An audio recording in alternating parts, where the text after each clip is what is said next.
The Plaza Hotel's grand ballroom sparkled with extravagance, crystal chandeliers, gold-trimmed place settings, and flower arrangements that probably cost more than my monthly rent. I adjusted my simple blue dress, purchased off the rack at Macy's, feeling distinctly out of place among the designer gowns and custom tuxedos. Sofia. My mother's sharp whisper cut through the pre-wedding chaos. Why aren't you dressed properly? I told you Isabella's wedding is black tie. I smoothed out my dress, fighting back the familiar feeling of inadequacy. This is all I could afford, Mom. Teaching salaries aren't exactly generous. She pressed her lips together, disappointment evident in every line of her face. We offered to help you buy something appropriate if you just accepted your father's job offer at the company. I don't want to work in corporate finance, I interrupted, an argument we'd had countless times. I love teaching. My students need me. And look where that noble choice has gotten you. She gestured at my outfit. While your sister is marrying the CEO of Morgan Industries, you can't even dress properly for her wedding. I bit my tongue, resisting the urge to tell her exactly who owned Morgan Industries. The truth that not even my sister's precious fiancé James knew, that his company's majority shareholder was actually a private investment firm, my investment firm. The path that led me here started 10 years ago, when I was fresh out of college. Like Isabella, I'd been offered a position at our father's investment company, the safe, expected choice. But I couldn't imagine spending my life moving money around for wealthy clients, caring only about profit margins and portfolio growth. Instead, I chose to teach mathematics at an underfunded public high school in the Bronx. My father had been furious, my mother disappointed, and Isabella. Well, she made sure everyone knew how she felt about her sister's downgrade in life. What they didn't know was that teaching was only half of my story. During my second year of teaching, I noticed something troubling. Many of my brightest students came from families struggling to make ends meet. Their parents worked multiple jobs, yet still struggled with predatory loans and mounting debt. The financial system was rigged against them, and traditional banks weren't interested in helping.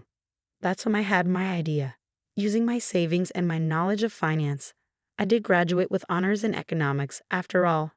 I started a small investment consulting firm. But unlike my father's company, which catered to the wealthy, I focused on helping working-class families manage debt, build savings, and invest wisely. The first year was brutal. I worked full-time as a teacher, then spent evenings and weekends building my company. I lived in a tiny studio apartment, ate ramen noodles, and poured every spare penny into growing the business. My family, of course, saw none of this. They only saw what I showed them. The dedicated teacher in modest clothes, living a simple life. Isabella especially loved to highlight the contrast between us. Look at Sofia, so noble with her teaching, she'd say at family gatherings. I could never sacrifice luxury like that. I prefer success. But my little consulting firm grew beyond anything they could imagine. Word spread through the communities I helped. Success stories multiplied. Families who thought they'd never escape debt were building wealth. Single mothers were sending their kids to college. Immigrant families were buying their first homes. I reinvested every profit, expanding into micro-lending, then ethical investment funds. I hired other teachers, social workers, and community advocates who shared my vision. We opened offices in other cities, always operating under the radar, focused on helping people rather than flaunting wealth.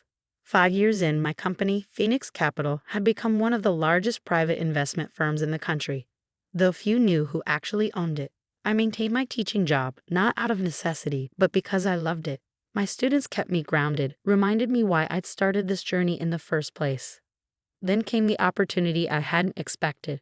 Morgan Industries, a company known for predatory lending practices in low-income communities, was facing a hostile takeover. Through a series of strategic moves, Phoenix Capital acquired a controlling interest. James Morgan, the young CEO, never realized that the quiet teacher who would become his sister-in-law was actually his boss. Sofia. Isabella's voice jerked me back to the present. My sister stood in her $50,000 wedding dress, looking like a princess in a fairy tale. What are you wearing? Please tell me that's not from a department store. You look beautiful, Isabella, I said, avoiding her question. She sighed dramatically. Well, I suppose it doesn't matter. No one will be looking at you anyway. She turned to adjust her veil in a nearby mirror. James says Morgan Industries is about to announce some major changes, We'll be even wealthier soon. Maybe I'll buy you a proper wardrobe as a charity case. If she only knew that I'd signed those major changes into effect yesterday. A complete overhaul of the company's lending practices, millions in community reinvestment, and a new board of directors focused on ethical banking. The wedding ceremony was exactly as extravagant as Isabella had planned. When James said his vows, promising to love and cherish my sister, I wondered if he'd feel the same way when he discovered his company's new direction tomorrow morning. At the reception, I sat at the family table, picking at an overpriced meal while Isabella held court. She clinked her crystal champagne glass, calling for attention. "I'd like to thank everyone for coming to celebrate our perfect day," she gushed. "James and I represent the joining of two great business dynasties, the Morgans and the Levins, united in success and prosperity." Her eyes found me at the table. And of course, I must mention my dear sister Sofia. She couldn't quite manage the family business track. Polite laughter rippled through the crowd. But she's found her own, modest path. Not all of us are meant for greatness, after all. More laughter. I saw my father nod in agreement, my mother hide her embarrassment behind her champagne glass. In fact, Isabella continued, clearly enjoying herself. "Sofia's actually inspired our first act of charity as a married couple. James and I will be donating to her little school. It's important to help the less fortunate, isn't it, darling?" James raised his glass, smiling magnanimously. "Absolutely, my love. Though I must point out, Morgan Industries already has quite an extensive charitable giving program." I almost choked on my water. The charitable giving program he meant was actually a tax evasion scheme I discovered during the takeover. That would be ending tomorrow, too. I checked my phone under the table. An email from my CEO had just arrived. All preparations complete. Press release scheduled for 8 a.m. tomorrow. Board meeting to follow at 9 a.m. James Morgan's termination letter ready for your signature. I looked up at my sister and her new husband, still basking in their moment of glory. In less than 12 hours, their perfect world would shatter. James would learn that his company now belonged to Phoenix Capital, that his charitable giving program was under federal investigation, that his new board of directors had voted unanimously to remove him as CEO. And eventually, they would all learn that the modest teacher they'd mocked for so long was actually one of the most powerful women in finance. I stood up quietly, gathering my purse. My mother frowned. "Where are you going? They haven't even cut the cake." "I have an early meeting tomorrow," I said truthfully. "Important school business." Isabella rolled her eyes. "Oh yes, must rush home to grade papers." How thrilling. I hugged her carefully, mindful of her expensive dress. "Congratulations, sister dear. Tomorrow will certainly be interesting." The next morning, I arrived at my classroom early, just like any other day. My students' algebra tests sat neatly stacked on my desk, waiting to be graded. But today was anything but ordinary. My phone buzzed at exactly 8 a.m. The news alerts started rolling in. Morgan Industries, UNC's major restructuring, James Morgan out as CEO MIDETHL concerns, Phoenix Capital REVEAL's Keyline to rolling STK in Morgan Industries. I was halfway through grading my first test when the call started. Isabella first, her voice shrill and panicked. "Sofia, something terrible is happening. James is, she dissolved into tears." "What's wrong?" I asked calmly, marking another correct equation. "His company, some investment firm called Phoenix, has taken over. They're saying horrible things about the lending practices, investigating the charity funds. They fired him. We just got back from our wedding and he's been fired." I set down my red pen. "That sounds serious." "Serious?" she shrieked. "We just put a deposit down on a $12 million house. The press is outside our door.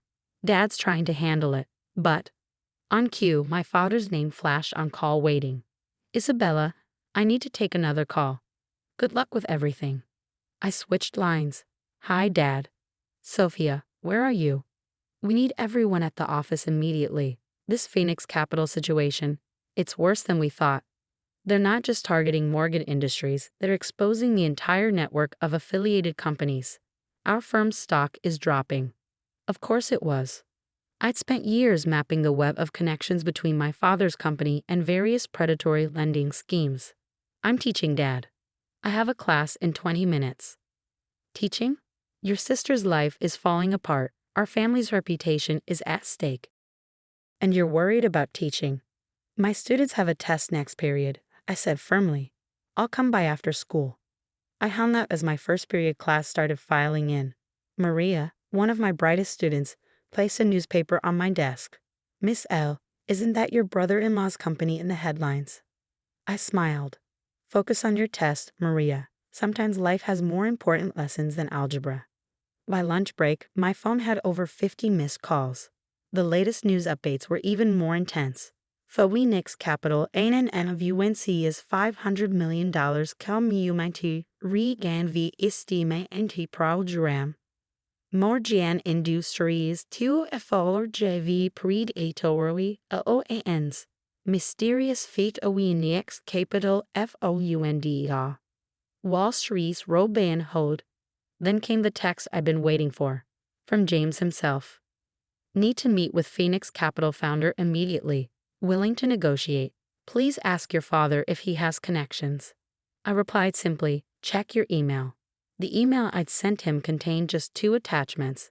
A photo of me at my desk at Phoenix Capital's headquarters and his final severance agreement. His response came seconds later. This is impossible. I'll see you at the board meeting at 2 p.m. I wrote back, don't be late. I taught my afternoon classes as usual, watching my students work through quadratic equations while my phone continuously buzzed with family drama. At 1:45, I asked my department head to cover my last period and drove to Phoenix Capital's downtown headquarters. The boardroom fell silent as I walked in, still wearing my teacher's clothes, a simple blouse and skirt. James, his face ashen, sat between his lawyers. My father occupied a chair near the door, apparently having pulled strings to attend this meeting. What is she doing here? James demanded. I took my seat at the head of the table. Mr. Morgan, I believe you wanted to meet with Phoenix Capital's founder. Well, here I am. The look on my father's face was indescribable. James jumped to his feet. This is a joke. You're a teacher. I'm both actually, I said, opening my laptop. Now, shall we discuss the terms of your departure? And Dad, you might want to stay. Your company's audit is next. Sofia, my father's voice shook. What have you done? Created change, I replied. Something you taught me about, remember? Though probably not the kind you meant. The meeting lasted 3 hours. By the end, James had signed his resignation. My father had aged 10 years, and Phoenix Capital's new community-focused initiatives were firmly in place. As everyone filed out, my father lingered. Why? He asked simply. Remember Tommy Martinez? I asked. He looked blank. No, he was my student 5 years ago. His mother worked 3 jobs but still lost their house because of Morgan Industries' predatory loans. Or Maria Gonzalez's family, who lost their business because of our family firm's aggressive investment strategies. I stood up, gathering my teaching materials. I chose to teach because I wanted to help people. But I built Phoenix Capital because I wanted to change the system that was hurting them. Your sister's wedding, he began. Isabella will be fine. I cut in. The prenup she signed protects her. She'll still be wealthy, just not through exploiting others. Later that evening, my doorbell rang. Isabella stood there, her perfect makeup streaked with tears. Why didn't you tell me? She whispered. I let her in, knowing how small she looked without her designer armor. Would you have treated me differently if you knew I was rich? Of course. That's exactly why I didn't tell you. She sank onto my couch, looking around my modest apartment with new eyes. I don't understand. You could live in a mansion, drive expensive cars. I have those things, I said quietly. I just don't need to show them off. My work, both as a teacher and through Phoenix, actually helps people. That's worth more than any luxury. James is furious, she said. He's talking about contesting the takeover. He can try, I shrugged. But maybe instead he could learn something. Like I did from you. She looked up, surprised. From me? What did you learn from me? That appearances can be deceiving. That people aren't always what they seem. I sat beside her. And that sometimes the person you've looked down on the most has been standing on higher ground all along. Isabella was quiet for a long moment. I've been horrible to you, she finally said. Yes, you have. Will you teach me? she asked suddenly. Not about business or money, but about making a difference. I smiled, remembering the little sister who used to follow me around before money and status became her whole world. My classroom's always open. We can start tomorrow. But you're just teaching high school algebra, she said and caught herself. I mean, just algebra, I laughed. Isabella, everything I've built started with understanding numbers. But it grew from understanding people. Maybe it's time you learn both. The next morning, I returned to my classroom. My students had no idea that their algebra teacher had just orchestrated one of the biggest corporate takeovers of the year. They didn't know that the simple black sedan I drove cost more than their parents' houses, or that I could buy the entire school district without denting my bank account. But as I watched Isabella slip quietly into the back of my classroom, designer purse replaced by a notebook and pen, I knew that some lessons were worth more than money. Sometimes the biggest changes start with the smallest choices, like choosing to be yourself, even when the world expects something different. I turned to the whiteboard and wrote, "Today's lesson: how numbers can change the world." And for the first time in years, my sister raised her hand to learn.